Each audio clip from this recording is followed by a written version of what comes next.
Okay guys, what did you think of that scrumptious, delicious looking shepherd's pie? Are you ready to make yours? Alright, I'm Catherine, the host of Catherine's Plates, where it's always simple, easy, and delicious in my kitchen. Y'all, let's make an easy shepherd's pie.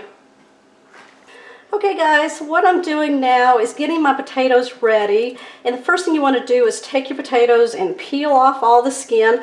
Now I'm using russet potatoes here.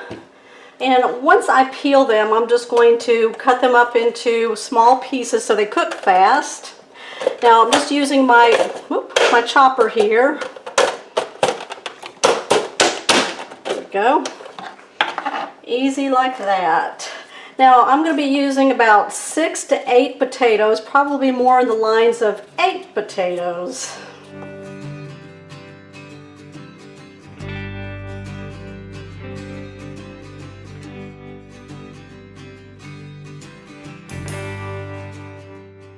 Now if you like my chopper here, let me show that to you.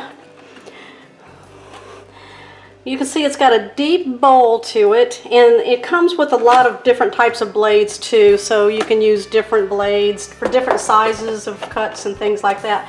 It also comes with a cheese grater that will attach to this, and you can grate your cheese and it goes right into the box.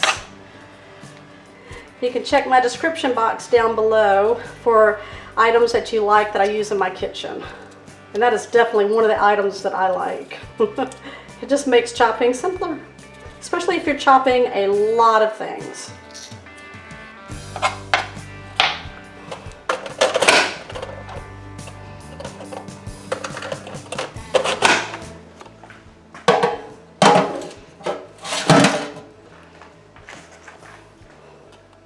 Look at all the potatoes that it did. Oh my gosh, do you see how it filled up that whole container?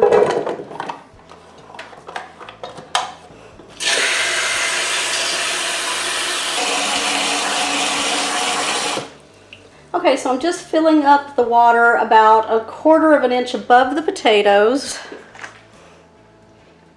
Okay, I'm going to put them on my burner. I'm going to turn it on high. And now what I want to do is just salt the potatoes really good, because that's where the flavor is going to come from. All right, it should take about 20 or so minutes, and that'll give us time to put everything else together. Okay guys, so what I'm doing right now is I'm just chopping up my onion into nice dices here.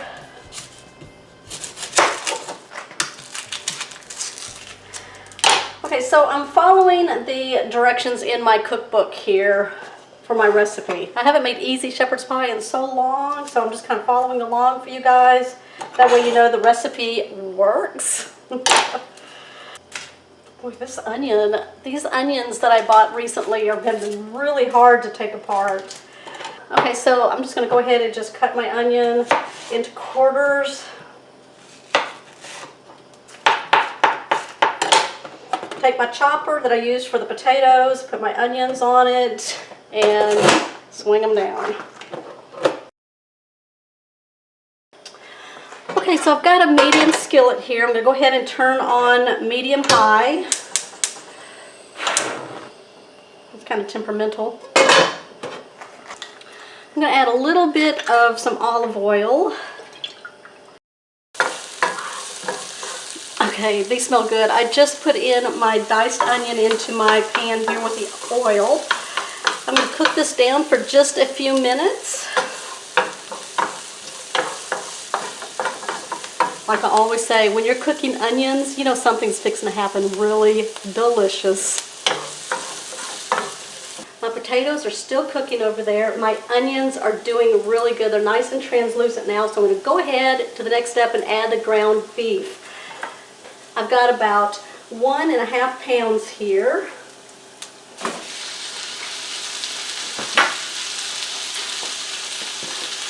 Okay. Anybody know what this is? It's a meat chopper. It's my favorite tool in the kitchen. Okay, you just place it on your meat, you push down, and you twist. And what that does is it breaks up all of your ground meat into pieces. It's so fast to do. It's perfect for any kind of ground meats like ground chicken, ground beef, ground sausage, ground pork, you name it, okay? So you can just do that.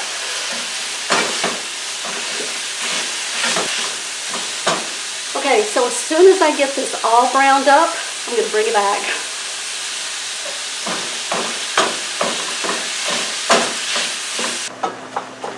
Okay, so my beef is all nice and browned up now. What I'm going to do is take it out of the skillet and put it into a bowl for just a little bit so we can make the roux.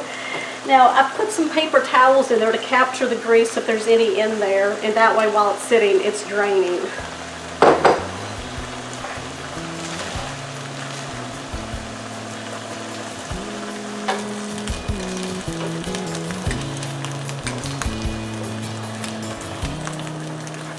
Okay, my pan is still on medium-high, so what I'm going to do now is add 2 tablespoons of butter.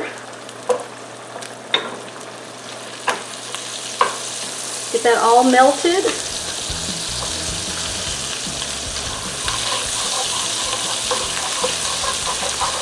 And then just scrape the bottom there to make sure you get all those little bits up, because you know what that is. Flavor.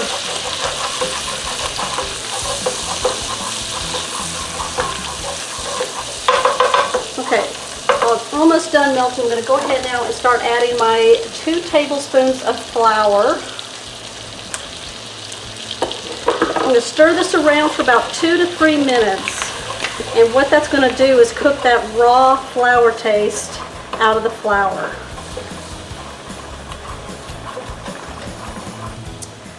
Alright, I'm going to add 1 tablespoon of Worcestershire in. It's going to add a delicious, another layer of flavor.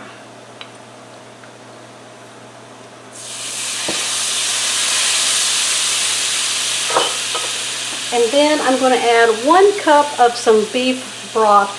Now you can use beef broth or beef stock. Now I made my own with Better Than Bouillon.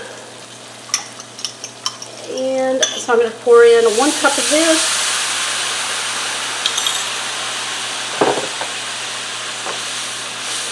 I'm going to mix this all together. And we're going to keep stirring this until we get a nice thick sauce in there. It smells delicious. All right.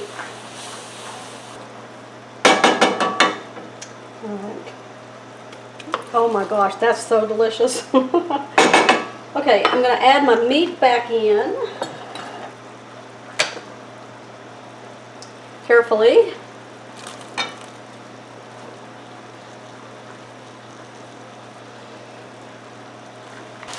I'm going to add in about 1 cup of corn. Now I'm using the frozen variety here. That looks good. And then I'm going to add in about a cup of peas and carrots.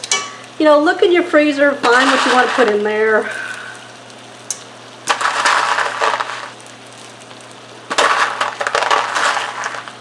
There we go. All right, we're going to go ahead and turn off our burner. And I'm going to let the residual heat kind of melt down the corn and the peas and carrots and soften them up. Okay, that is looking delicious there. Alright, my potatoes are done, so while this is sitting here resting, I'm going to go ahead and drain my potatoes and then make the mashed potatoes for the top of our shepherd's pie. Okay, I'm going to add some butter.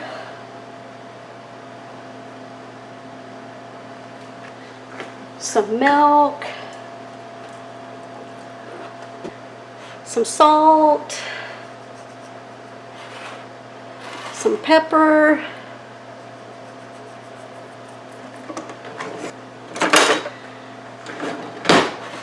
And then I'm going to mash this all together.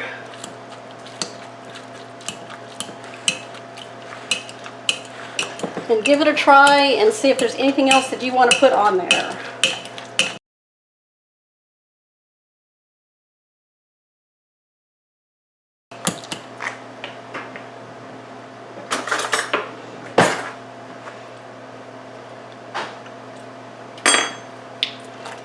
Oh my gosh, that's so delicious. I think a little bit more salt though.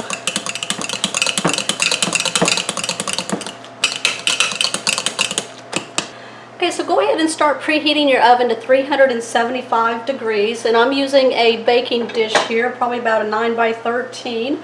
I'm going to take my meat mixture here and put it all onto the bottom.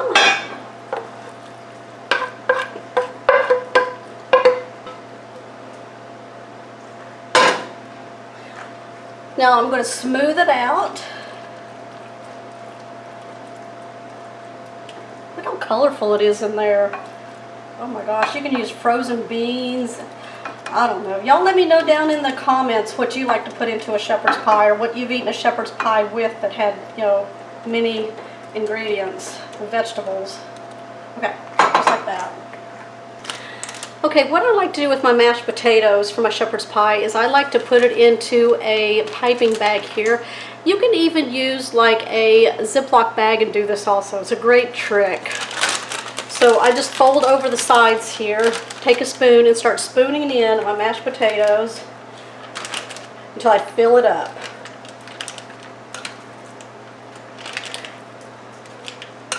Now you can certainly omit this step and just put your mashed potatoes on top of your shepherd's pie and let it go. But I'm all for looks. Alright, I'm just going to snip off the end there about, can you see that? 1/4 of an inch. Alright, I'm going to squeeze down to the bottom. I'll start seeing it come out of there.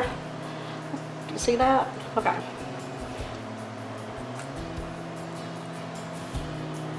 And I'm just going to make little florets.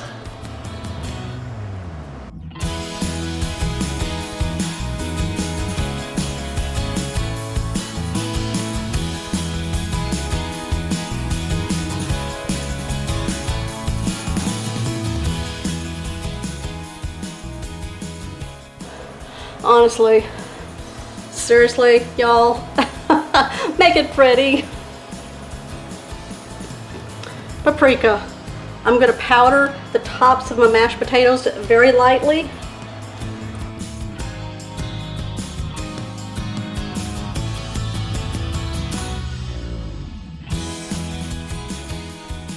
Alright, I'm going to place this in my oven that's been preheated at 375 degrees for 20 to 30 minutes. All we're doing is looking for this to be heated through and a nice crispness on the top of the potatoes.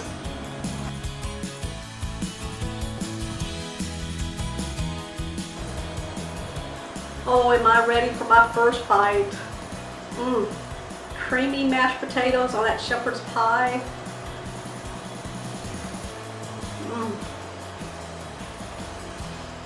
Delicious gravy inside of that.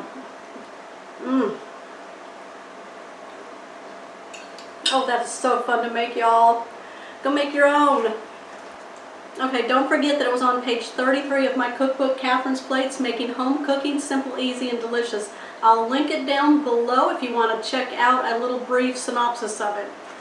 Okay, I'm going to give you some ideas right here to go check out. I'll meet you over there. Don't forget to give me a thumbs up. Comment down below if you're new to my channel and you want to see more ideas like this. Make sure you hit the subscribe button, and don't forget to hit that bell notification because that will let you know when all of my videos are posted. I will see you on the next episode.